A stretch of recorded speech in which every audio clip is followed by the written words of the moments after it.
এটা হচ্ছে আমার গ্রাম, যেখানে বন্যা পরিস্থিতি দেখা দিয়েছে, প্রচুর পরিমাণে মানুষের ক্ষয়ক্ষতি হয়েছে। তো আমি আশপাশটা তোমাদেরকে ঘুরিয়ে ঘুরিয়ে একটু দেখাবো, আর ছোট্ট একটি ব্লগ তোমাদের মাধ্যমে তুলে ধরেছি। তো ভিডিওটা অবশ্যই শেষ পর্যন্ত দেখো। প্রচুর পরিমাণে মানুষের ক্ষয়ক্ষতি হয়েছে বন্যা পরিস্থিতির ফলে। আখের জমি, পাটের জমি প্রায় সবই ডুবে গেছে, আরও বহু মানুষের ফসল। শুধু তাই নয়, আমাদের থেকে যেগুলো দূর দূরান্ত যেগুলো গ্রাম এলাকা, সেগুলো প্রায় গ্রামও ডুবে গেছে। আমাদেরটা শহরের মতো একটু উঁচু জায়গা, যার জন্য কি গ্রামটা পুরো ডুবেনি, কিন্তু চাষের জমিতে বিশাল ক্ষয়ক্ষতি হয়েছে। তো আমি যাচ্ছি তোমাদেরকে দেখাবো বলে আমার আখের জমিতে। তো দেখতে পাচ্ছ আখের জমিতে কেমন পরিমাণ পানি ঢুকে গেছে, দেখতে পাচ্ছ। এসে দেখতে পাচ্ছ আখটা কিন্তু সম্পূর্ণ ক্ষতি হয়ে গেছে। এ দেখো মানুষ পাট নিয়ে এসে এখানে রেখে দিয়েছে। যে পরিমাণ মানুষের,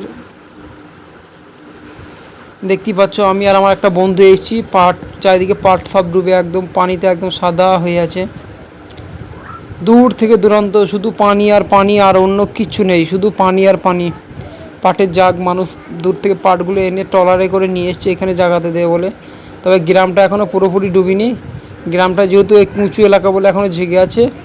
তবে মাঠ ঘাট খাল বিল পুকুর নালা যা ছিল সবই প্রায় ডুবে গেছে। আখের ভুঁইটা আমাদেরই, আখ কটাও ডুবে গেছে। দেখতেই পাচ্ছ আখ কটা একটু দূর থেকে তোমাদেরকে দেখাই।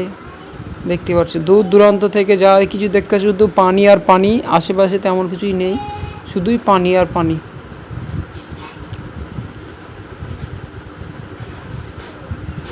তো আমি আর আমার বন্ধু এসেছি এই ব্লগটা বানাবো বলে, দেখাবো বলে আশপাশটাকে।